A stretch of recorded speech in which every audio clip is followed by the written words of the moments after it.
Boa tarde, senhoras e senhores.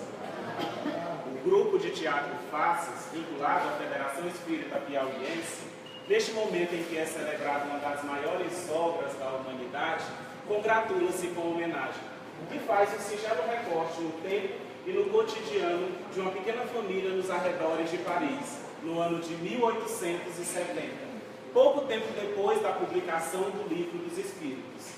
É uma época de incertezas na França, com o imperador Napoleão III dentro de mais uma guerra. Uma revolução intelectual, científica e tecnológica em pleno curso na Europa, o Renascimento. O Livro dos Espíritos encontrou então um ambiente que atiçava a curiosidade e o despeito de muitos. Para muitos, representou uma verdadeira ameaça à ordem estabelecida. Outros tantos o criticavam pelo medo ou pelo ceticismo. Mas, aos poucos, o Livro dos Espíritos foi cumprindo a sua missão e abrindo as mentes daqueles que buscavam uma razão mais forte para acreditar naquilo que o homem ainda não é capaz de explicar. Foi assim que ele chegou a Isabelle, jovem de 20 anos que vive com a tia e o pai em um pequeno bairro parisiense. Recém-saída do convento, ela encontrou no livro as explicações mais plausíveis aos seus questionamentos. Quem não gostou nada desse encontro foi sua tia Adele. Católica fervorosa, disseminava a opinião da igreja a respeito do livro. E quando percebeu que ele estava em sua casa, não se conteve. Com vocês, Páginas do Amanhã. Isabelle, estou sentindo aquelas sensações outra vez. Aqueles arrepios, uma tontura, um peso nas costas e um suor frio nas mãos. Está ficando cada vez mais frequente. Isabelle, eu estou falando. O que você está lendo? Que este livro está fazendo aqui, Isabelle? O que foi, tia? É apenas um livro. Peguei emprestado com um amigo. Eu não quero esse livro em nossa casa. É uma obra demoníaca. Afronta as escrituras sagradas e distorce os ensinamentos sobre Deus e sobre Jesus. Como, tia? Se apenas aqui diz que Jesus e Deus são diferentes. Deus se fez homem e habitou entre nós na pessoa de Jesus. Não, tia. Jesus é um espírito puro, com a missão de ter sido exemplo para a humanidade. Deus é algo muito maior, uma inteligência superior. Nós não temos conhecimento suficiente para definir Deus. Vê se pode acreditar que Jesus era somente um espírito. Aliás, aí deve dizer que todos nós somos espíritos, não é? E que um dia podemos ser como Jesus. Vê se tem cabimento uma coisa dessas, Isabelle. Eu conheço as artimanhas do mal. Satanás, através desta obra, tenta nos corromper a acreditar que temos vontade própria diante de Deus. E com isso, nos leva à desobediência e ao pecado. Não é nada disso, tia. Aqui apenas diz que os espíritos, eles habitam no universo fora do mundo material. E todos nós somos espíritos, encarnados e desencarnados. A maneira e a época com que fomos criados é que desconhecemos. O que a senhora chama de vontade própria, nada mais é do que livre arbítrio, a forma encontrada por Deus, para que nós possamos desenvolver as nossas capacidades a partir das nossas escolhas. Afinal, se nós somos inteligentes, nós não somos marionetes. Encarnados, desencarnados, outra grande tolice essa história de reencarnação. As escrituras sagradas nos mostram que a nossa vitória está na ressurreição. Por que duvidar disso se o próprio Cristo a vivenciou? Nós vivemos apenas uma vez, Isabelle. E a nossa vitória está em obedecer às normas da igreja, deixada pelos apóstolos, para que a nossa morte nos leve à ressurreição e ao paraíso. Pelo que entendi, tia, Deus encontrou encontrou na reencarnação a forma mais justa para equilibrar a evolução do homem, fazendo com que ele pague por suas escolhas erradas de uma encarnação para outra, fazendo assim com que o aprendizado aconteça. Porque Deus, sendo tão bom, deixaria que tantas injustiças acontecessem na Terra? Eu só encontro explicação plausível para isso com a reencarnação. Você acha que tem explicação para tudo, não é, Isabel? Pois eu quero que agora você me dê uma explicação plausível para ter abandonado o convento das filhas de Maria Madalena. Até hoje você não sabe o mal que fez a si mesma. E o que será mesmo bem, tia? Será que estar num local com que você não se sente à vontade? É deixar uma vida inteira pela frente à mercê de uma reclusão que vai limitar o seu espaço e pensamento? Eu decidi que posso ser muito mais útil feliz aqui fora, tia. O mal, ele não está em abandonar algo que você não se sente à vontade, com que você não concorda, e sim em abraçar algo que te deixa infeliz. Chega! Eu não aguento mais você me desafiar, Isabel. Olha, se eu não tivesse tanta consideração por sua mãe, eu já teria lhe colocado para fora dessa casa. Ainda bem que você não decide tudo sozinha, não é, querida cunhada? Tava demorando chegar o bafo de bebida nessa casa. Veja lá como fala. Eu não dependo de você para nada, sua Carola infeliz. Se gosta tanto, por que você mesma não foi para o convento? Em vez de ficar projetando seu desejo na menina? Me respeite, Paulo. Eu estou falando em servir a Deus, ser a esposa simbólica do Cristo, e não nessas imundícies em que tu vives mergulhado. E tu, até? Tu vives aonde? No céu? No purgatório? Não, até. Tu vives no mundo real. É nele que tu se movimenta. Eu tenho orgulho de ser humano, de viver o que esse mundo me oferece. Não sou melhor nem pior do que ninguém. Muito menos pior do que você, que vive rezando e semeando a discórdia. Você é um insolente, um bêbado, um péssimo exemplo para sua filha. E você é uma infeliz, recalcada, e não é exemplo para ninguém. Chega, papai, por favor! Por quê? A noite está apenas começando. Não é você mesma que diz que a gente tem o livre arbítrio? O meu me diz que enquanto a minha dor não passar, eu não posso parar. Papai, eu tenho que superar isso. A mamãe já não está mais entre nós. Cale-se! Ela está dentro de mim. O que você sabe disso? Quantos homens você já amou na vida? E ainda desrespeita a menina, é um nojento. Ora, sua bruxa!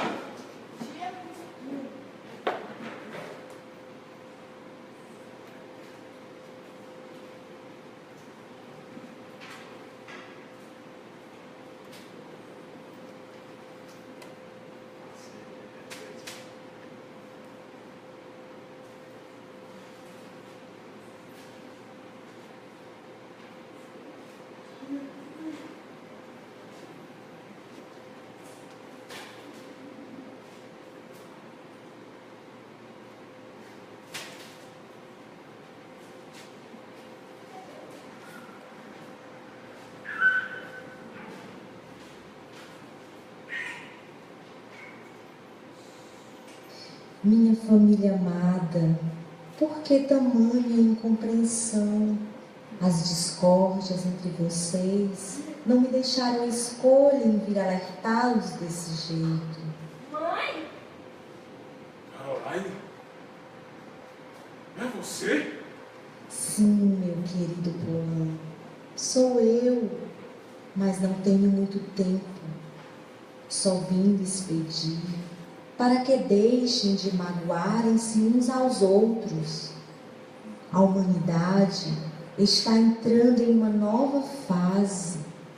Mais do que nunca, é preciso viver o que Jesus nos ensinou. Amai-vos uns aos outros, como eu vos amei. Apesar da saudade, sei que tudo se encaminha sob o comando de Deus. No universo, assim como na vida terrena, tudo passa. Como vai passar sua dor, meu amado? Como vão passar suas angústias, minha amada? Como vai passar a teimosia de Adele em aceitar a voz da razão? Tenham paciência e compreensão uns com os outros, para que o amanhã possa ser bem melhor. Tenho que ir agora. Fiquem em paz e lembrem-se sempre: o amor vence todas as dificuldades. Amo todos vocês. Minha família.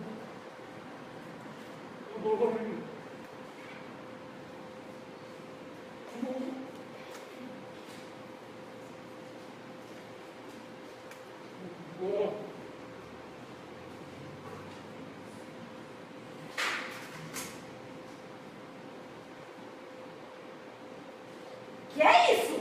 Vocês estão me sufocando! O que aconteceu? Eu passei mal? A senhora incorporou um espírito, tia. Ora, Isabelle, faça-me um favor!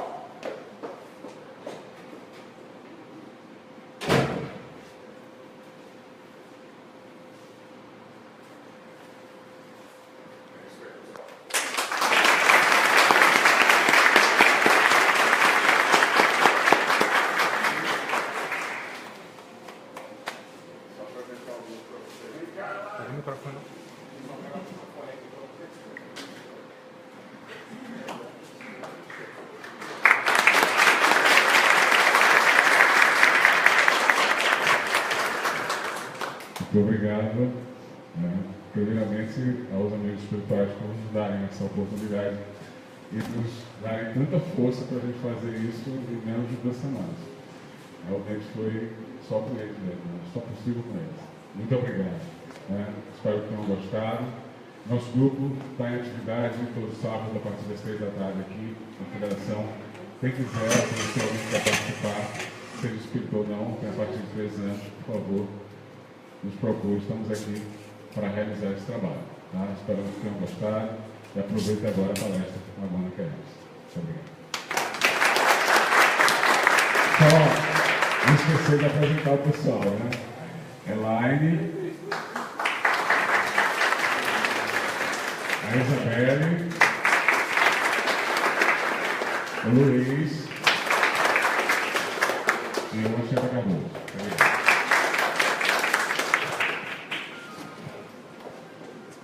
A gente agradece imensamente ao Grupo Faces de Teatro Espírita por essa oportunidade que nós podemos refletir sobre a relevância do conhecimento espírita, da chegada da doutrina espírita para as nossas vidas. E só para aproveitarmos, nós vamos reforçar um pouco os avisos, que todo esse mês de abril nós estamos comemorando os 160 anos do Livro dos Espíritos, e nós temos as doutrinárias desse fim de semana, tanto na sexta passada quanto hoje, quanto na próxima sexta, quanto no próximo domingo, nós vamos ter temáticas relacionadas aos 160 anos do Livro dos Espíritos e 160 anos da doutrina espírita. Nós temos hoje a palestra com a Guana Lemos, que vai nos falar sobre o Livro dos Espíritos, 1857-2017. Nós refletimos sobre a importância do livro, o que ele trouxe para modificar a humanidade. E nós vamos ter no próximo domingo a palestra da doutora Cátia Marabu, que vai falar sobre a atualidade do pensamento do Livro dos Espíritos para todos nós. Também temos, na terça-feira, que é o dia 18 de abril, que é o dia em que foi publicada a primeira edição do Livro dos Espíritos, nós vamos ter uma mesa redonda aqui na Federação, nesse mesmo auditório, a partir das 18 horas. Às 18 horas a gente vai começar com a apresentação do Grupo Essências, E às 18h30 nós vamos ter a mesa redonda, vamos dar início à mesa redonda, com Raul Ventura, presidente do Instituto de Cultura Espírita do Piauí, Samuel Ventura, que é o presidente da União Municipal Espírita de Parnaíba, e José Pessoal de Oliveira, que é o presidente da Federação Espírita Piauiense, mediados pela Zema Sabre, e vão falar sobre as leis morais e aplicação em nossas vidas. Cada um vai ter 20 minutos para falar, cada um dos três, e após nós vamos ter aberto as perguntas, tanto do público presente, quanto de quem nos assiste em casa pelo Facebook. Então, será visto a todo mundo participar, fazer perguntas, interagir, comentar toda a nossa mesa redonda. Bom, e para nós continuarmos, nós já vamos dar início às nossas atividades com a nossa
vontade.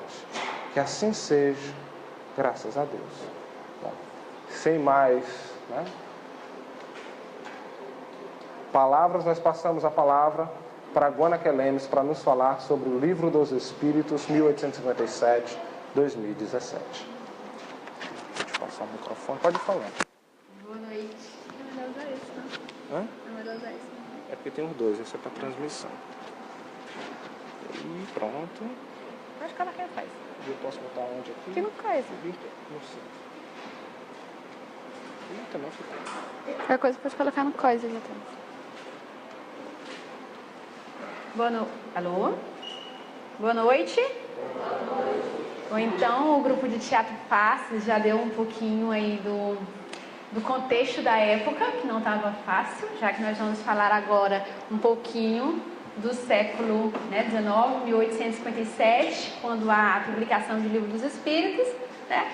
E nos dias de hoje nós vamos ver que às vezes, né, a gente ainda está muito distante da real essência do que os Espíritos tentam nos transmitir. Então, o Livro dos Espíritos foi publicado no dia 18 de abril de 1857, agora terça-feira, né, para 160 anos.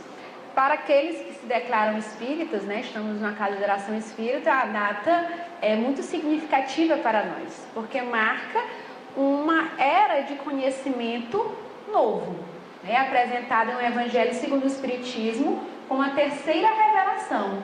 Tamanha sua importância, né, tamanha a profundidade dos esclarecimentos e dos ensinamentos que os Espíritos nos trouxeram.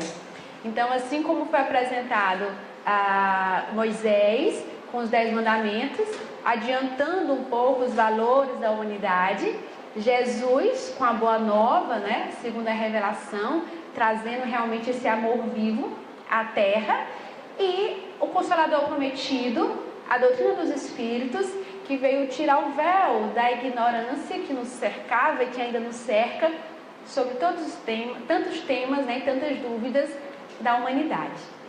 Então, o Livro dos Espíritos, 1857, 2017. Para falar da publicação do Livro dos Espíritos, nós temos que comentar ainda que curtinho, por conta do tema, ser bastante extenso, a biografia de Kardec, né?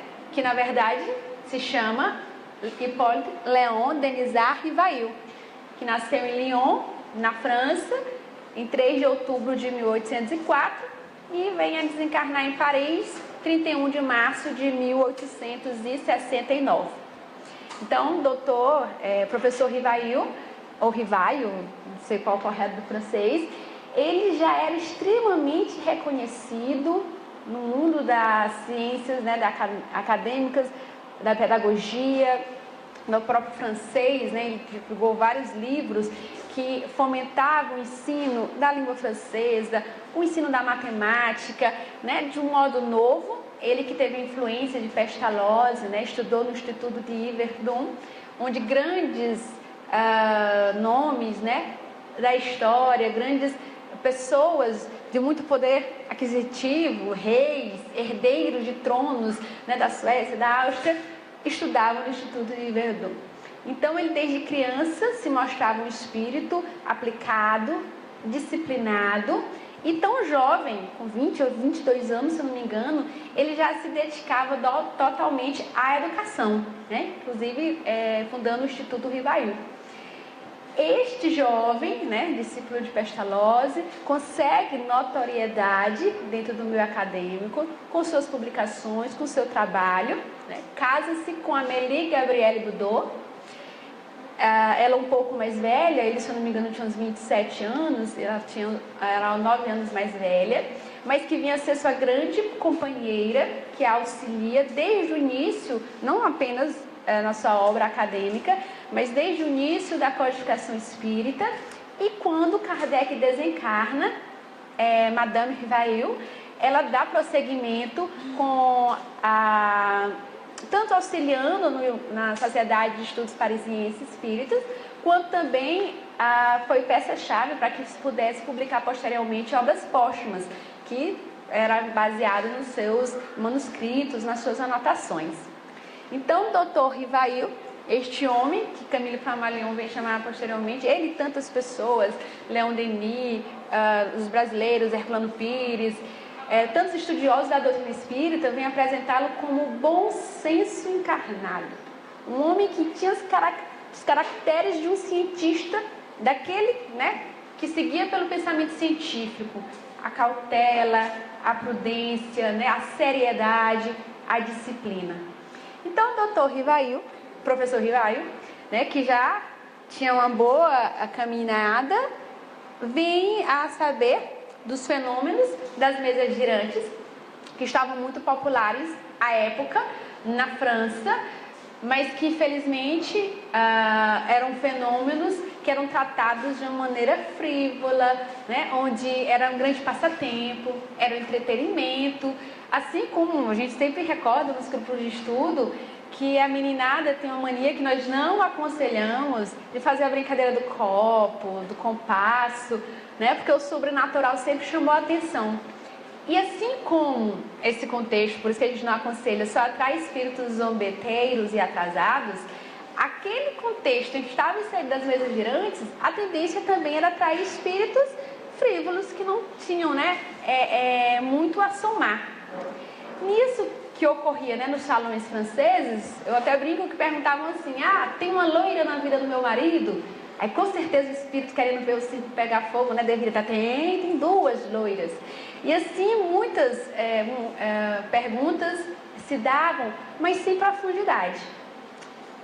Desses fenômenos da mesa girante, né, alguns grandes nomes, grandes estudiosos da tomaram conhecimento e chegou aos ouvidos de professor Rivail, que ouvindo aquilo associou talvez alguma coisa ligada ao magnetismo, algum fenômeno, né, que a ciência possivelmente explicaria, mas porque acreditava-se que era apenas um fenômeno físico. Quando falaram a doutor Rivail, professor Rivail, que essas mesas respondiam de modo inteligente, não apenas se movimentavam ou até levitavam, elas na verdade, as mesas girantes, respondiam de modo inteligente às perguntas elaboradas. Aí ele, alto lá. Aí realmente, só se você me convencer que uma mesa tem cérebro para pensar. Ele era um homem extremamente, né, voltado à razão, pensamento científico. Primeiros contatos, ainda, né, professor Rivail, tem os primeiros contatos com os fenômenos das mesas girantes. Posteriormente, né, destes contatos, Kardec conseguiu ver o que os outros, em sua maioria, não necessariamente aquele grupo de estudo que o acolheu, não viam, que era o cenário novo em que o mundo espiritual, já que eles mesmos, né, tinham se denominado espíritos, estariam descortinando as dúvidas da humanidade, se assim, né, fosse trabalhado. E deste longo processo de diálogo, de perguntas e respostas, de textos também, né, de dissertações, Kardec, o doutor Rivaio ainda, professor Rivaio, ele elabora de modo coerente, didático, acessível, como um bom mestre, aqueles ensinamentos.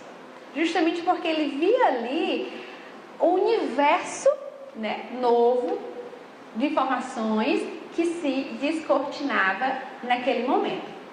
E em 1857, 18 de abril, depois de meses, né, elaborando, ele começou a ter noção dos fenômenos em 1854, 1855 ele começou os estudos, né, sistematizados, organizados e seguidos, ou seja, mais ou menos 2 anos depois é publicado o Livro dos Espíritos.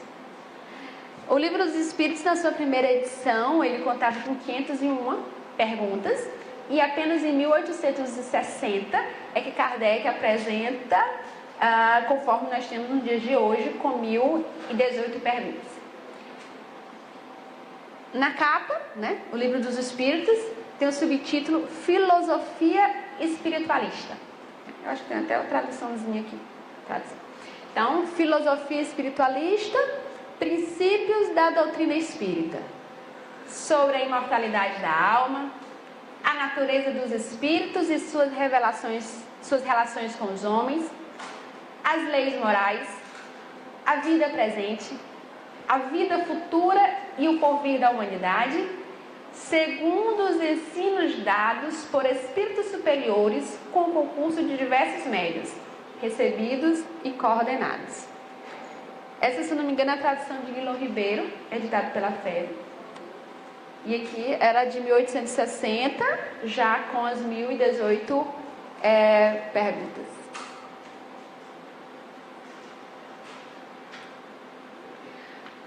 O Livro dos Espíritos, ele é lançado, né, numa galeria d'Orléans, no Palácio Royal, em 18 de abril de 1857.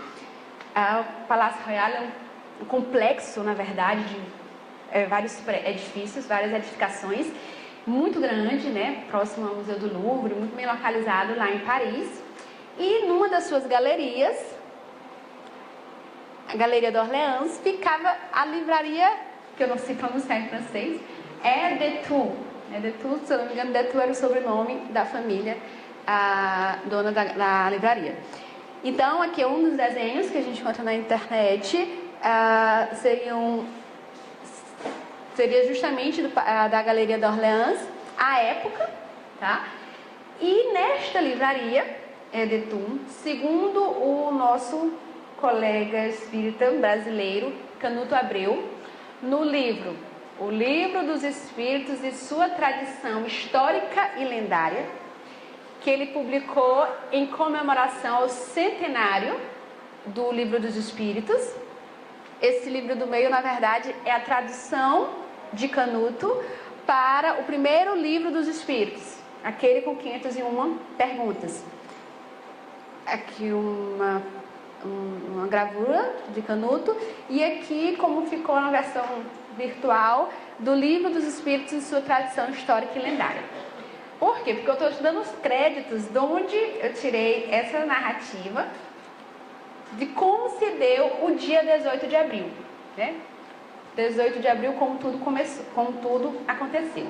Então diz Canuto que pela manhã, né, tudo que for francês, vocês vão me perdoar porque eu vou abrasileirar, ou então aportuguesar, como diz Ariano Suassuna. Rue Montpensier, em frente à Galeria d'Orléans, número 13, no Palácio Royal, em Paris, local onde se situava a livraria Detou. Um portador transportou para o interior da loja vários pacotes envoltos em papel grosso e tendo numa das faces uma etiqueta branca com o frontispício impresso de um livro. O bilhete da entrega apontava o total de 1.200 volumes. Então, conta Canuto que a primeira edição, 1.200 volumes, foi entregue na manhã do dia 18 de abril, lá na livraria, lá na Galeria da Orleans, Palácio Real. À tarde, Allan Kardec chegou à livraria Edentum, sendo recebido efusivamente pelo gerente Clement, que lhe informou já terem sido vendidos mais de 50 volumes. Uau! Para um ataque está ótimo. Além do que foram por ele presenteados. Pela narrativa do texto, ele deixou alguns livros para serem ofertados àquelas pessoas que eram formadoras de opinião ou que eram caros, né? Então as pessoas podiam apenas ir lá receber, se tivesse na listazinha VIP, né, dos dias de hoje, o gerente Clemente estava autorizado a entregar o livro. Além do que foram por ele presenteados. No interior da livraria, o professor Rivaio foi cumprimentado por quantos se encontravam no local. Em particular, por um empregado que, dotado de mediunidade, percebeu junto de Rivaio um grupo de espíritos vestidos à moda da época, mas de tecido claro e brilhante, que lhe acenaram com até breve. Então, de manhã foram entregues os 1.200 livros, à tarde Kardec foi lá, né? E aí, como estão as coisas? Estamos indo bem, foram vendidos 50 livros, algumas pessoas vieram receber os seus. E, né, tem um comentário de Canuto de que um dos empregados, sendo médium, percebeu que aquele dia de fato era especial, que Kardec estava acompanhado de diversos espíritos. À noite, diz Canuto, na Rua de Martires, número 8, segundo andar, aos fundos, realizou-se a recepção preparada pelo casal Rivaio. O pequeno apartamento comportava a rigor 20 pessoas e por isso limitara-se o número de convidados. Compareceram a família Baudot, o Baldin, vou falar tudo minha portuguesada, Baldin, com suas filhas Caroline e Julie. Caroline e Julie foram, ele vai falar mais adiante, assim, de crucial importância para a codificação espírita. Elas tinham 16 e 14 anos. E para você ver como Kardec era um homem responsável, né? Porque os pais das meninas com certeza não deixariam uma tarefa tão árdua, que durante mais de um ano elas se dedicaram, né, por muito tempo para essa tarefa. E ele mais na frente, ele inclusive dá os créditos a esta contribuição das meninas. Dedicando Kardec grande carinho e atenção à jovem de 18 anos, porque eles demoraram quase 2 anos fazendo o livro, Caroline Baudin, a quem o livro dos Espíritos devia tanto. A senhora de Caille-Maison, a família Dufour, com a sua filha Hermance, né? Hermance Dufour, também contribuiu muito. O viúvo Jafé e sua filha Ruth, Céline Jafé também contribui muito na codificação. O casal Rustan, o professor Canu, o livreiro Clement, ele mesmo é livreiro lá na livraria Edentum, o capitalista Leclerc, senhor Roger, o negociante Carlotte e sua filha Aline. Madame Rivail, Gabi, né, que é a Amélie Gabriele Baudot. Gabi a todos recebia com doçura, carinho e atenção. Então, assim, quando eu estava pesquisando, até eu mesmo fiquei, como eu diria, me surpreendeu a simplicidade como se deu a publicação de livros dos espíritos. Porque às vezes a gente pensa, teve uma noite de autógrafo, igual tem aqui. Às vezes um youtuber vai lançar um livro, aí tem filas, 8 horas esperando e tudo, e aquela pessoa exausta, autografando vários livros. Às vezes o conteúdo não é quase nada, mas ali, teoricamente, já tem uma grande vendagem do livro e tudo. Mas não, foi discreto, como foi colocado durante a tarde, já estava autorizado a venda dos livros, e à noite, reservadamente, num apartamento pequeno, Madame Rivail e professor Rivail recebem aqueles que tinham feito parte, né, dessa conquista, que era a publicação do Livro dos Espíritos, e os mais próximos. E diz assim: Kardec, dirigindo-se aos presentes, explicou os motivos da reunião. Gabi, Amélie Gabrielle Baudot, e eu, neste dia em que vem a lume o Livro dos Espíritos, queremos testemunhar nosso reconhecimento aos que, de uma e de outra maneira, concorreram para a formação e lançamento dessa obra. Em primeiro lugar, cito as prezadas famílias Baudot, Roustan, Jafé. Elas proporcionaram-me com extrema gentileza os ambientes indispensáveis ao recebimento dos ensinos ora compendiados.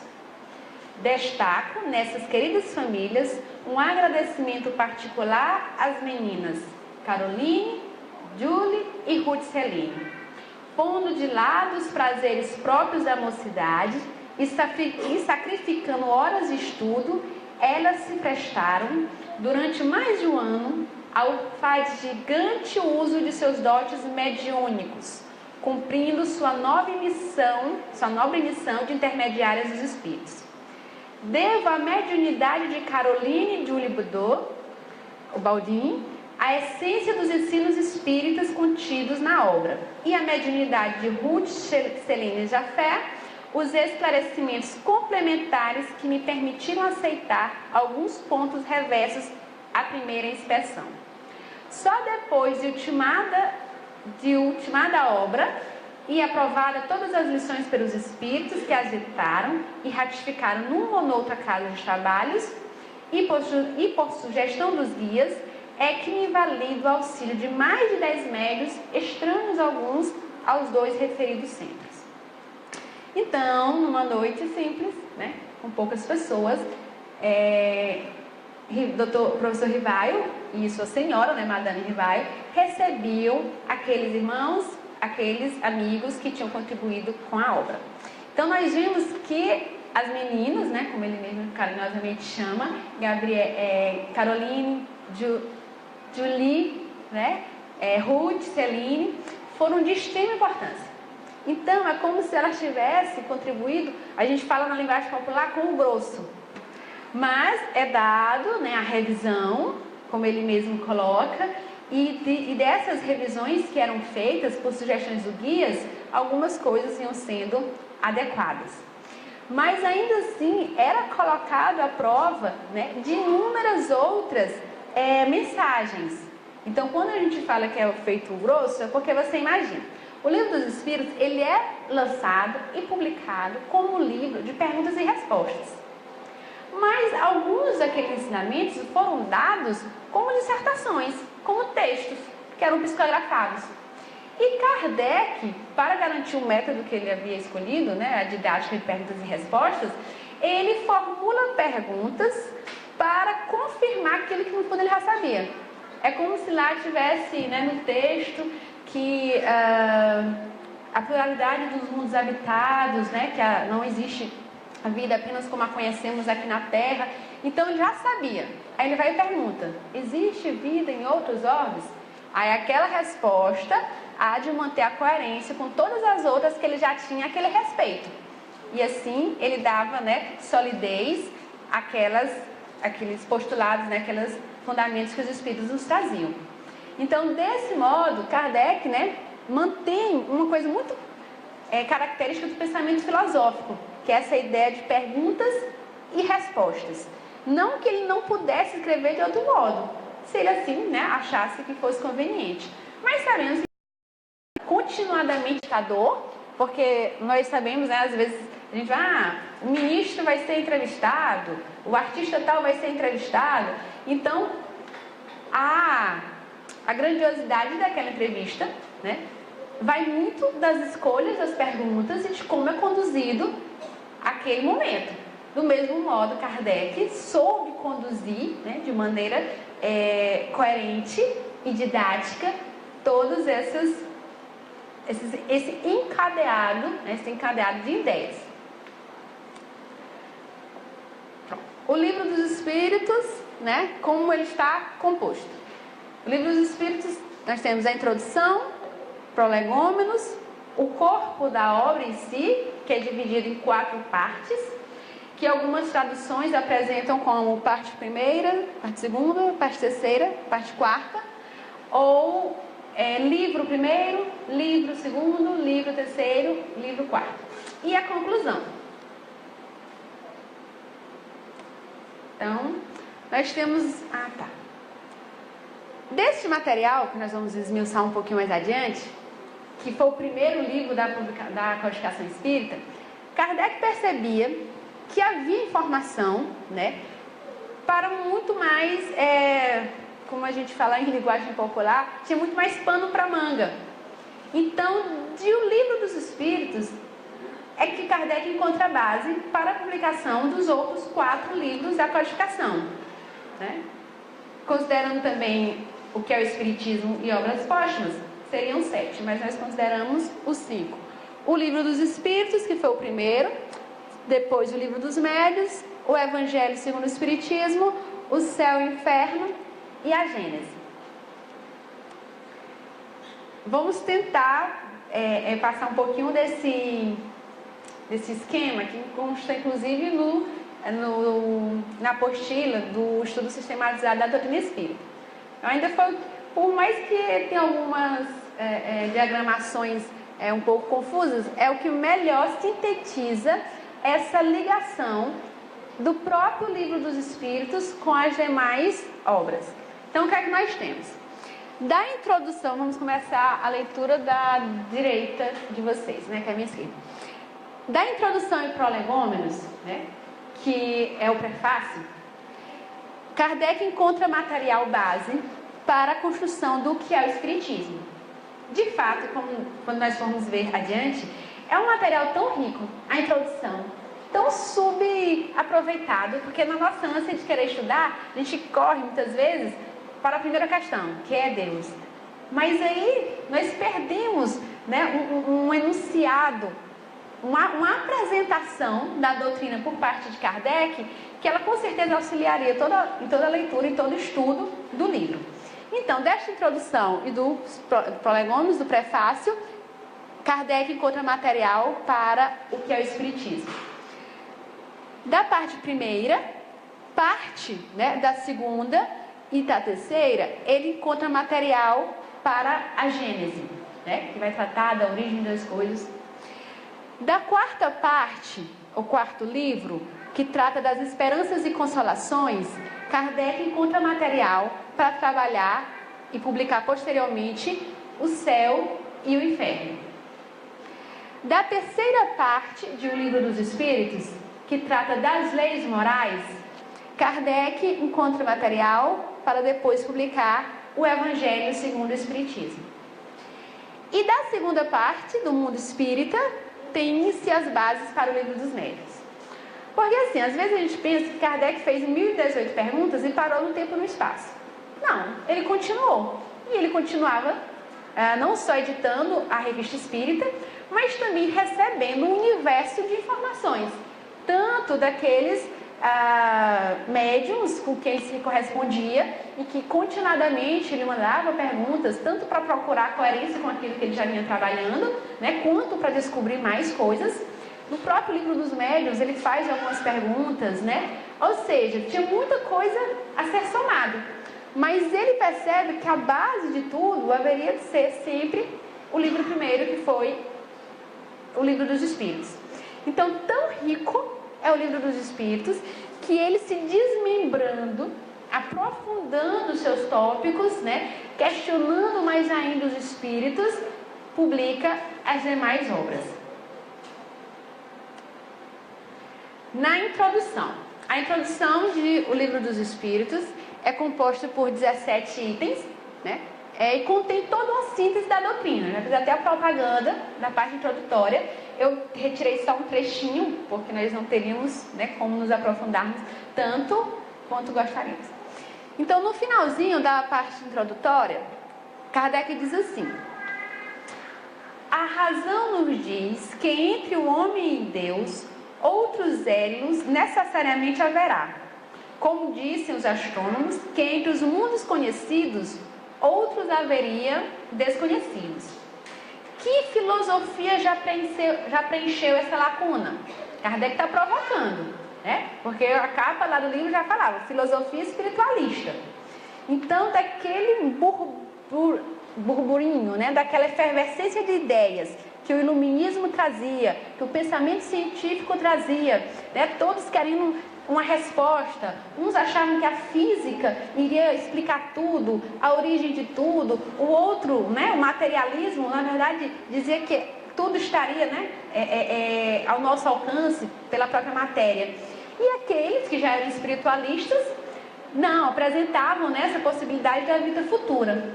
E aí Kardec falava, né, desse desconhecido, dessa imensa lacuna que existe entre o homem e Deus. Alguém já conseguiu preencher essas dúvidas? Alguma filosofia trouxe de um modo coerente, de um modo que se pudesse raciocinar, né, e não com aqueles axiomas e dogmas que eram fadados, né, à aceitação e pronto? Então ele diz que filosofia já preencheu essa lacuna. O Espiritismo nos mostra preenchida pelos seres de todas as ordens do mundo invisível. E estes seres não são mais do que os espíritos dos homens nos diferentes graus que levam à perfeição. Tudo então se liga, tudo se encadeia, desde o alfa até o ômega. Vós que negais a existência dos espíritos, cumulai o vácuo que eles ocupam. E vós que rides deles, ousai rir das obras de Deus e da sua onipotência. Então aqui, durante toda a introdução, Kardec vai dando os fundamentos, né, da doutrina espírita. E é claro que ela seria muito questionada.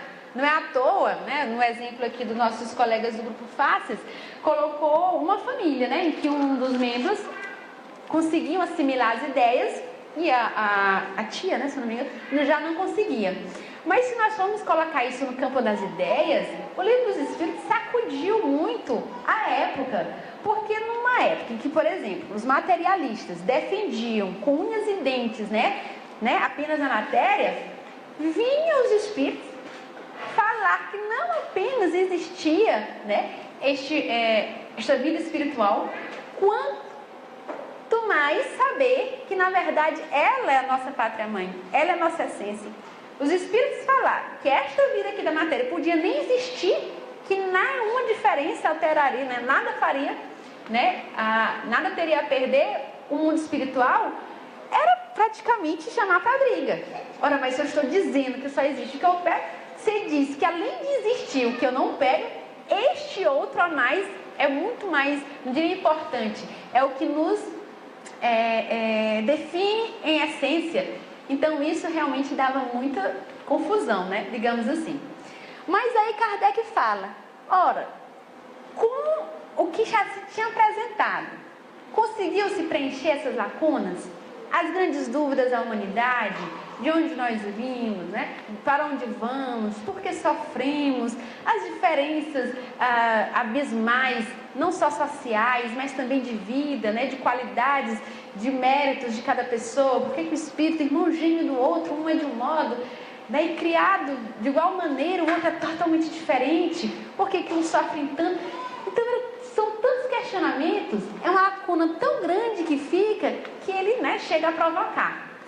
E aí, eu lembro que, agora recente, né, nós, alguns trabalhadores aqui da casa, tivemos a oportunidade de estar no encontro das Federativas do Nordeste, e teve um debate muito proveitoso do André Siqueira, que é diretor da FEB, e do André Peixinho. E aí eles divagando assim na filosofia pura, eu me sentia assim, meu Deus do céu. E ele dizia assim, André Siqueira, que o Espiritismo, ele marca uma época porque ele trazia de fato, não apenas conhecimentos novos, mas ele trazia um método novo. Ele é como se Kardec tivesse, é como se não, foi a primeira vez que um pensamento científico se construiu com a ajuda de dois mundos. O mundo espiritual e o mundo material. Quando na história da humanidade que se tinha apresentado algo, né, alguma ideia coerente, lógica, e aí publicada, e alguém tinha afirmado que não, né, não era de sua autoria, sim do mundo espiritual. Então, esta ciência nova que se apresentava trazia uma característica bem distinta. Ela não era da Terra. Como assim não era da Terra? Porque o livro, o próprio nome, se a gente for parar para pensar, o Livro dos Espíritos, ele é bem direto. É diferente daqueles filmes ou daquelas obras de arte que o autor pinta um ponto amarelo e aí fala a estrela da noite do luar no dia da... Aí cria uma história assim, meu Deus, o que tem a ver o título, né, com a obra ou o filme? Que tradução foi essa que fizeram desse título desse filme? Não, o Livro dos Espíritos já diz aqui mesmo. O livro é dos Espíritos. Não é de um Espírito, dos Espíritos, da universalidade, né, de uma coletividade, um pensamento coletivo dos Espíritos para o mundo material. Ora, mas tantas pessoas não acreditavam nem que existia, né, algo além da matéria, quanto mais dar o braço a torcer que este algo além era dotado de inteligência infinitamente superior à nossa. Aí realmente era pegar um materialista pelo braço e chamar para a briga. Então isso na introdução, né, de O Livro dos Espíritos, estou tentando achar minha anotação. Na introdução de O Livro dos Espíritos, ele traz algumas das terminologias, desde o próprio nome espiritismo, que foi escolhido para denominar uma ciência nova, não poderia ser o mesmo espiritualismo, porque espiritualismo já se atribuía a todos aqueles que acreditavam em algo além da matéria. Traz algumas definições, alguns esclarecimentos sobre a alma, princípio vital, comenta sobre as mesas girantes, como se deram, né, as primeiras comunicações, fala dos pontos principais da doutrina espírita, já anuncia, né, como que seria esse embate junto ao ceticismo da ciência, que não iria de modo fácil, né, dar os créditos aos espíritos. Fala da identidade dos espíritos, né, da cautela, que depois no Livro dos Médiuns ele vai debruçar mais, do cuidado, né, dessas mensagens, da prudência, do bom senso ao analisá-las.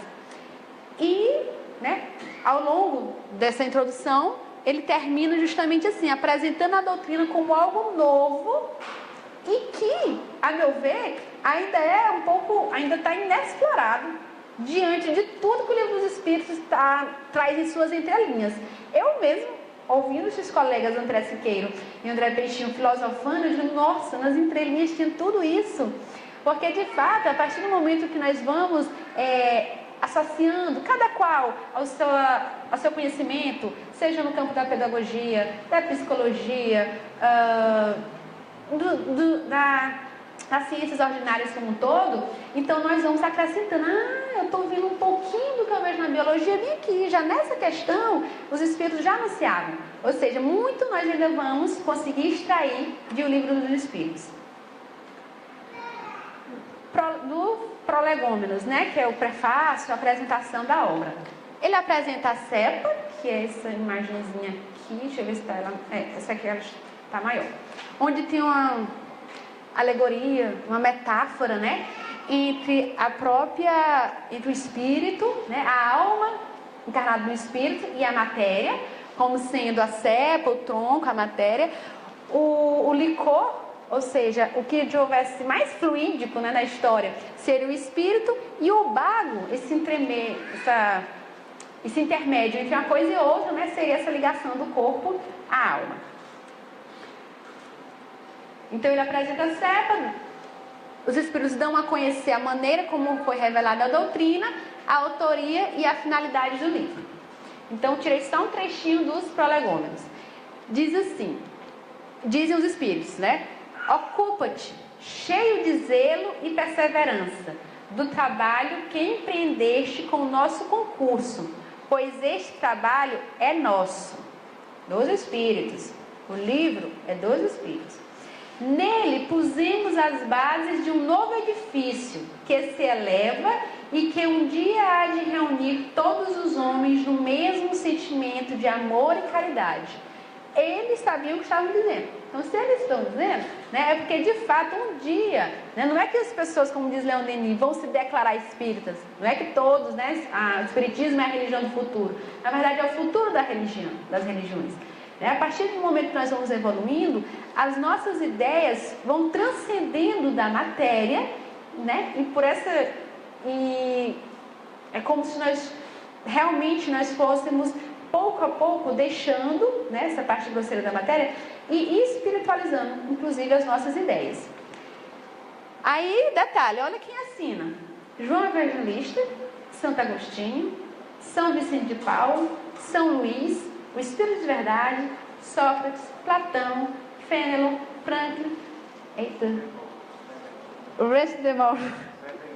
Swedenborg. Aí eu digo assim, lá na juventude, a gente fala assim, né, com os jovens da mocidade: brinque, olha quem, né? Então, é pouco que é mais. Ou seja, ele estava realmente muito bem, Kardec, né, muito bem auxiliado, porque essa plena de espíritos que se apresentavam não era pouca coisa, não era brinquedo não, né? Então, nos prolegômenos, né, em que eles trazem o texto, e aí afirmam que de fato havia um edifício novo, havia todo, né, um grande conhecimento que estava sendo trazido, já se apresenta como algo coletivo de vários espíritos engajados nessa tarefa, claro, né, sob a permissão do Cristo e acima de tudo de Deus, que nós já era chegado o momento, já é dada a hora, né, de trazer esse conhecimento novo, que não podia ter vindo antes do tempo, né? Se o Espiritismo tivesse vindo antes do tempo, dizem os Espíritos, eles teriam abortado, como tudo que surge antes de sua época. Você imagina em plena Idade Média, onde, sei lá, por muito menos a pessoa era queimada, ia para torturas da Inquisição, viesse o pensamento espírita. Ele teria morrido antes mesmo de se propagar.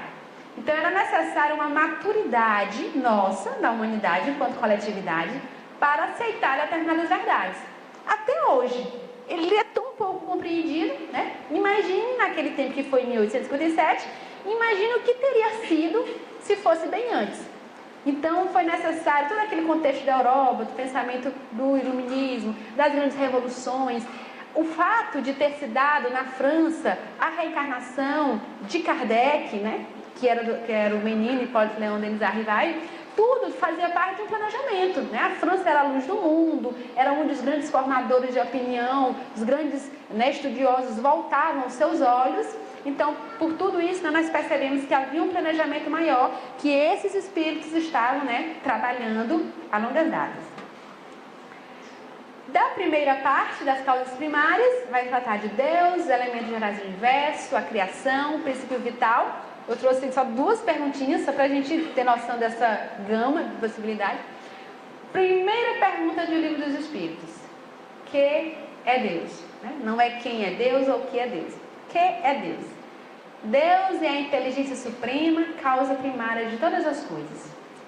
E aí, né, como Kardec, que aí já posso chamar, né, de Kardec, porque agora já estamos tratando, né, desse pseudônimo que o professor Rivaio adota, fazer logo um parêntese, que ele, tentando se isentar dos créditos, mesmo sabendo que ele tem um grande crédito e um grande mérito de ter feito esta obra de modo tão coeso, né, tão coerente, tão didático e tão acessível, mas ele não, né, hesitava em afirmar que a obra não era dele. A obra era dos espíritos, portanto ele não assinou como professor Rivaio, usou um pseudônimo, o nome de Allan Kardec, que foi passado por seu espírito protetor de seus guias, né, Zéfiro, que era o nome que ele havia tido em uma de suas encarnações, no tempo dos celtas, dos druidas. Então, professor Rivaio, agora com seu pseudônimo de Allan Kardec. Deus é a inteligência suprema, causa primária de todas as coisas. Eu trouxe essas duas perguntas porque, assim, das curiosidades que a gente vê no Livro dos Espíritos, eu acho muito intrigante as inúmeras vezes em que eles encontravam dificuldade para nos responder algo, né, para responder a Kardec, para todos nós, porque a nossa linguagem era muito limitada, ou porque os nossos conhecimentos ainda estavam muito aquém do que era necessário para absorver aquele conhecimento. Então, na questão 3, Kardec pergunta: poder-se-ia dizer que Deus é o infinito? E a resposta dos Espíritos: definição incompleta, pobreza da linguagem humana, insuficiente para definir o que está acima da linguagem dos homens.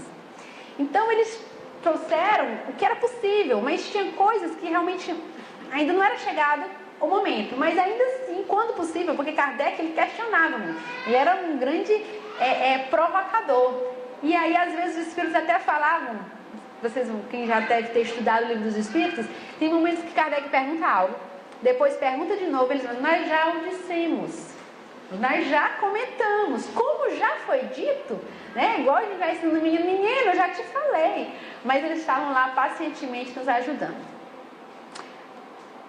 Da segunda parte, do mundo dos espíritos, do mundo dos espíritos. Aí vai falar da encarnação dos espíritos, retorno à vida corpórea, pluralidade das existências, considerações sobre a pluralidade das existências, vida espírita, retorno à vida corporal, emancipação da alma, intervenção dos espíritos no mundo corporal, ocupações e missões dos espíritos, os 3 reinos. Então essa segunda parte, né, que depois, por exemplo, André Luiz vem trazer inúmeras informações com essa obra da vida no mundo espiritual, né, e com seus romances, ou seja, era um universo de informações que assim, eu fico imaginando, não sei nem de onde Kardec tirava essas perguntas, porque eu nem poderia imaginar, né, que existia. Mas como algumas respostas, né, como eu comentei, eram dadas de primeira instância, dissertativas, então ele criava uma pergunta correspondente àquela resposta ou àquele ensinamento que já tinha sido dado. E assim foram surgindo tantas perguntas tão inteligentes. Eu trouxe, por exemplo, somente uma, porque o tempo não daria para trabalhar tantas, no que toca à pluralidade dos mundos, na questão 55. São habitados todos os globos que se movem no espaço? Ou seja, dentre as inúmeras perguntas que moviam e movem a humanidade, temos lá 1018. Uma delas era o quê? Kardec perguntando se desses globos que nós vemos, e já se tinha um conhecimento não tão adiantado quanto hoje de astronomia, mas tinha na França, né, grandes pensadores, grandes uranógrafos, né? E aí ele perguntava, são habitados todos os globos que se movem no espaço? E a resposta dos espíritos, sim, e o homem terreno está longe de ser, como supõe, o primeiro em inteligência, em bondade e em perfeição.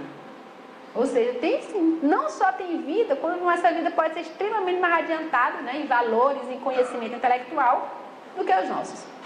Entretanto, há homens que se têm por espíritos muito fortes e imaginam pertencer a este pequenino globo o privilégio de conter seres racionais. Ou seja, tem gente, né, tão orgulhoso, tão egoísta, que acha que tem que ter um rei na barriga, que insiste em manter o pensamento de que apenas este nosso pequenino globo, né, contém vida, contém seres racionais. Orgulho e vaidade. Julgam que só para eles criou Deus o universo. Se por vários momentos também os espíritos, eles dão uns chacoalhões assim na gente, como que dizem, meus filhos, acordem para Cristo. Vocês não são essas Coca-Colas todas, não. Ah, meu filho, escute e aprenda. Então, por vários momentos, eles tinham que falar assim, de um modo bem direto, e às vezes até alguém pode comentar agressivo, mas é porque, de fato, alguns conhecimentos, né, demandam determinada humildade por parte do espírito para aceitar. E como ele sabia que essa humildade ainda não estava, né, bem maturada, eles chamavam a atenção. Eu vou pular, senão não vai dar tempo. Terceira parte, leis morais. Da lei divino-natural, que é o início das leis morais, depois apresenta Kardec 10 leis. E numa das perguntas, não foi necessariamente a que eu trouxe, Kardec pergunta se está bom daquele modo, né, aquela didática que ele utilizou com aquelas 10 leis. Os espíritos respondem, as palavras pouco importam.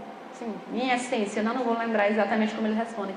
Mas eles falam, olha, tudo bem, né? O que importa é que a essência seja mantida e, a propósito, a última lei, que é a lei de justiça, amor e caridade, resume todas as outras. Então, eles sempre estavam, né, de olho de como estava sendo apresentado por Kardec, mas eles sabiam que algumas coisas cabia ao próprio Kardec, que era o codificador, que foi a quem eles acreditaram, né, deram confiança a esse trabalho, escolher. Da perfeição moral é o último tópico da terceira parte. É na terceira parte que nós encontramos a questão 625, onde Kardec pergunta: qual o tipo mais perfeito que Deus tem oferecido ao homem para lhe servir de guia e modelo? Vede Jesus em algumas traduções, ou simplesmente Jesus. Então, nós temos que a doutrina espírita é eminentemente cristã, não apenas pela questão 625, mas pelo todo desdobrar de ensinamentos dos espíritos, que inclusive culmina posteriormente com o Evangelho segundo o Espiritismo. Lembra que nós vimos lá no gráfico das leis morais, associando ao Evangelho do Cristo, e há inúmeras mensagens que continuavam a chegar e questionamentos que continuavam a serem respondidos, que Kardec publica depois, terceira obra, o Evangelho segundo o Espiritismo. Eu trouxe essa questão 823 representando uma série de questões que elas têm respostas curtas. E assim, como eu sou muito tagarela, eu admiro demais quem tem poder de síntese, né? De responder curto, né? E claro, e direto, e objetivo, e profundo. Então, nessa questão, do tópico igualdade perante o túmulo, Kardec perguntou assim: de onde nasce o desejo que o homem sente de perpetuar sua memória por meio de monumentos fúnebres? Um arco do não sei o quê, ou então um mausoléu do não sei o quê, gerações e gerações de escravos para construir um mausoléu que eu vou ser enterrado. Resposta dos espíritos: último ato de orgulho. Simples e direto.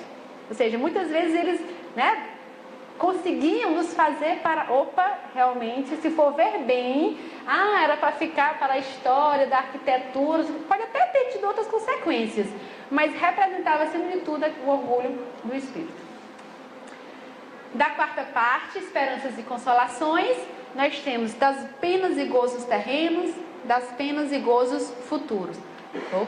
E dessas penas e gozos, tem um material muito interessante, onde ele vai trabalhar. Só um instantinho. Sim.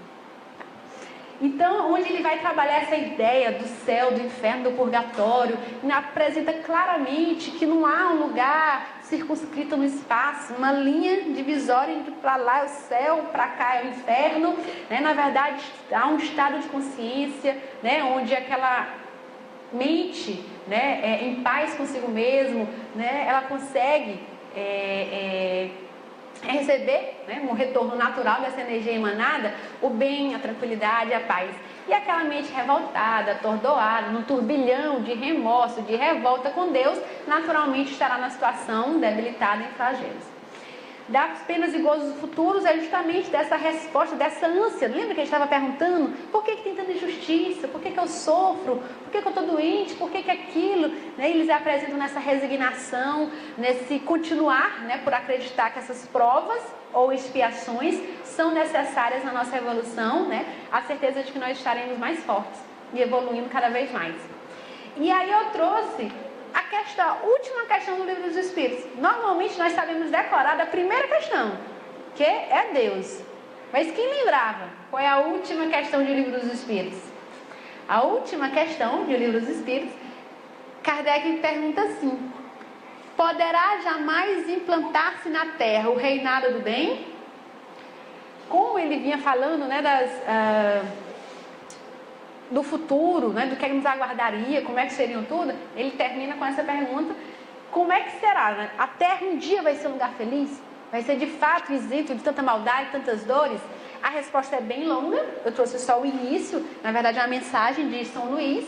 São Luís contribuiu muito nas mensagens que deram origem ao Livro dos Espíritos.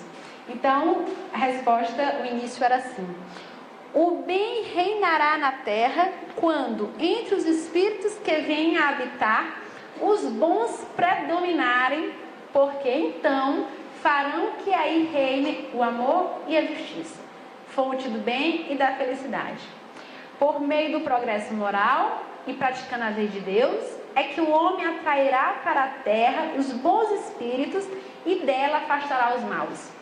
Estes, porém, não a deixarão, senão quando daí estejam banidos o orgulho e o egoísmo. E mais adiante ele segue, né, São Luís falando que, de fato, aqueles espíritos que destoarem, né, que estiverem atrapalhando a marcha da humanidade, da Terra como um todo, serão convidados a se retirar de modo que não seria justo, né, que o atraso coletivo se desse por conta de poucos. Na conclusão da obra, é composta de 9 itens, assim como a introdução. Também acho que ela é subestudada. Às vezes a gente, pronto, li a 1019, acabou, muito bom o Livro dos Espíritos. Mas lá Kardec faz um arremate harmonioso, buscando tudo que ele trabalhou como um bom professor. Sabe quando tem o bizu do vestibular? Você passa um bimestre ensinando cálculo estequiométrico, mas aí antes, não, vamos revisar de novo o que é a reação química e tal. Então, nessa conclusão, ele trabalha mais ou menos nesse sentido. Composta de 9 itens, na qual o codificador mostra as consequências futuras dos atos de nossa vida presente e retomando os conceitos básicos da doutrina espírita. Então, nós conseguimos ver que a organização de livros espíritas, ela segue uma sequência lógica. Por exemplo, quando o Kardec está na terceira parte, falando da lei de progresso, então ele vai falar que pelas reencarnações, ora, se ele não tivesse apresentado a reencarnação antes, não teria como ele fazer o oposto. Começar, por exemplo, pelas leis morais, né? Ou começar pelas penas. Então ele vai apresentando desde as causas primárias, depois do mundo espírita, depois das leis morais, das penas e gozos, até a conclusão. Então esse encadeamento lógico, né, contribui para a solidez da doutrina.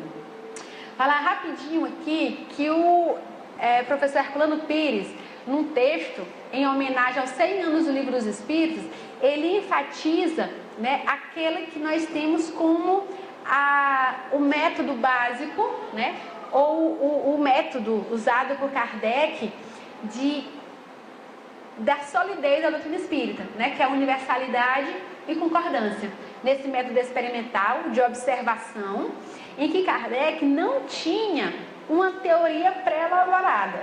Ele tinha os fatos e, a partir daqueles fatos, buscava as respostas. É diferente, não que a ciência não pudesse se dar de outro modo, pode, mas o fato é que na doutrina espírita foi assim. Ele não tinha uma teoria. Por exemplo, supondo, né, que eu seja um desses pequenos gênios aí, eu tenho uma teoria X. Por exemplo, tem uma galera que diz que retas paralelas se encontram no infinito. Aí, supondo que eu seria esse adolescente que eu tenho essa teoria. Olha, eu acho que as retas paralelas se encontram no infinito. Agora eu vou atrás de provar. Então, nesse caso, primeiro formulou sua teoria, depois eu vou tentar conseguir provar que por A mais B, isso que eu acredito. No caso da doutrina espírita, não. Primeiro vieram os fatos. As mesas giram. As mesas estão respondendo coisas inteligentes. O que será, né? Qual a causa de tudo isso? E aí ele ia procurando essas respostas. Não foi Kardec que num belo dia pensou assim: será que as mesas são capazes de girar? Será que as mesas poderão nos dar respostas inteligentes? Não, né? Foi o sentido inverso. E aí, pela universalidade e concordância dessas respostas, que fora aquelas médios, as meninas primeiras, e os médios auxiliares, quase, né, centenas de outros médios de toda a Europa se correspondiam com Kardec, trazendo essas respostas e essas dissertações. Desta coerência entre elas é que Kardec tinha a validade para publicar algo. Ainda assim, ele nem considerou verdade absoluta, porque ele, olha, eu tenho 100 respostas, supondo, falando mais ou menos esse esclarecimento sobre o espírito, sobre a reencarnação. Então, se elas estão coerentes entre si, se elas vêm de pontos diversos dessa universalidade, então ela tem validade. Mas ainda assim ele não apresentou como verdade absoluta, já que ele disse que a doutrina espírita, enquanto ciência, né, caminhará eternamente, né, junto com o conhecimento científico, e se algo novo se apresentasse, poderíamos rever, né, aquilo que foi apresentado. Para finalizar, deixa eu ver, aqui, nós temos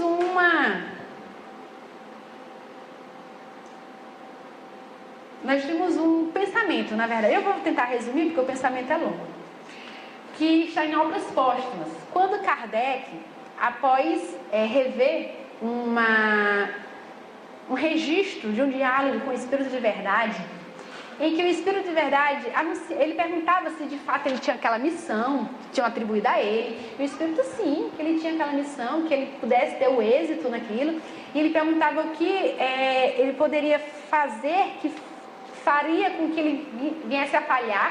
Será que é porque faltaria conhecimento intelectual da parte dele, do professor Rivaio, e o Espírito da verdade? Não. Se você vier a falhar, né, possivelmente será por questões morais.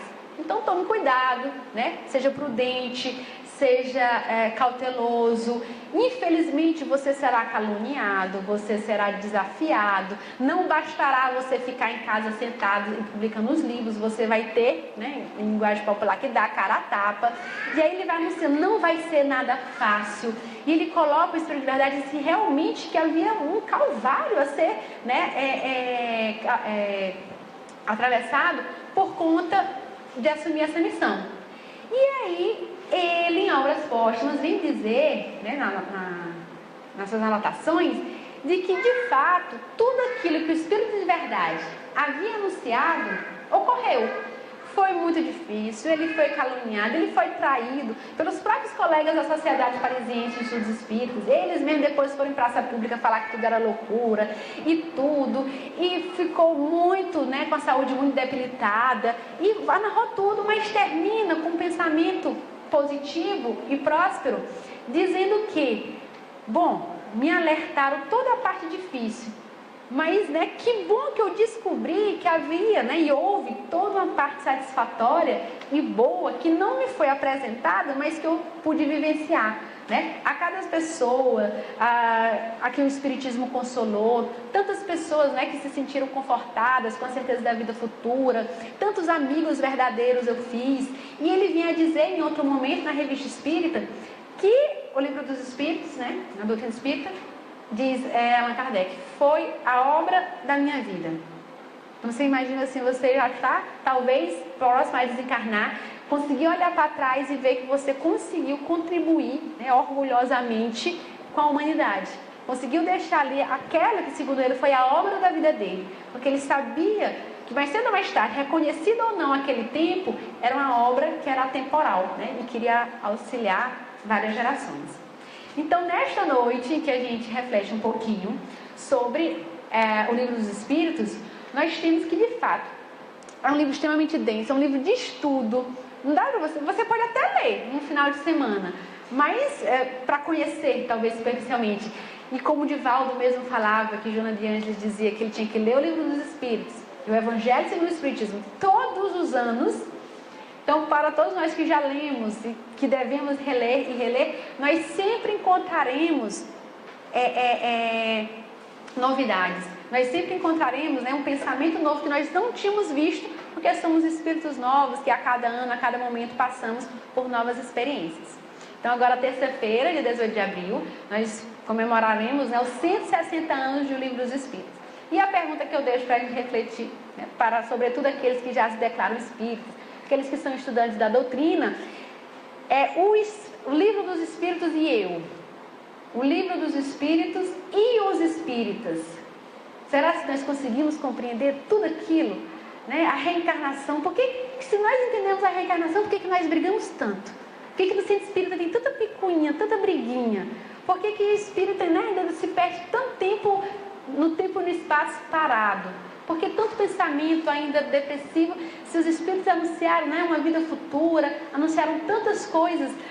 Ou seja, realmente é um universo ainda pouco explorado. Então, que todos nós possamos, né, nesse momento de estudo, nesses momentos de estudo em grupo, ou pesquisando pela internet, parar para ver a aplicabilidade, que aí eu nem comentei muito sobre esse assunto, porque é o tema da próxima semana, com a doutora Kátia Marabuco, a atualidade do Livro dos Espíritos. Eu penso que ela vai trabalhar justamente isso, esses ensinamentos dentro de nós. O que é que dessa riqueza que Kardec nos trouxe, com o custo de sua saúde, com o trabalho das médiuns, tanta gente, né, equilibrada, estudiosos, trouxe o que é para a minha vida. Então, que nós possamos, né, nos permitir esse estudo minucioso de uma obra tão rica que com certeza permanecerá atualizada por todos os tempos. Que Jesus possa nos abençoar hoje e sempre. Muito obrigado.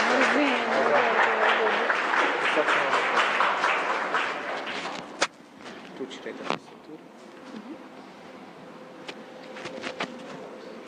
A gente agradece imensamente a paciência de todos de estarem conosco até agora. E nós vamos passar diretamente para a nossa prece, para darmos continuidade às nossas atividades. Então, elevando o nosso pensamento a Jesus, nosso Mestre querido, agradecendo pela oportunidade da noite de hoje, por estas energias recebidas, e que possamos retornar aos nossos lares mais cheios de amor, mais cheios de paz, mais cheios de compreensão. Fica conosco, Senhor, dai-nos uma boa semana, muita paz, muita luz. Que assim seja. Graças a Deus. Uma feliz Páscoa a todos, obrigado. A todos que forem para o passe, podem permanecer sentados.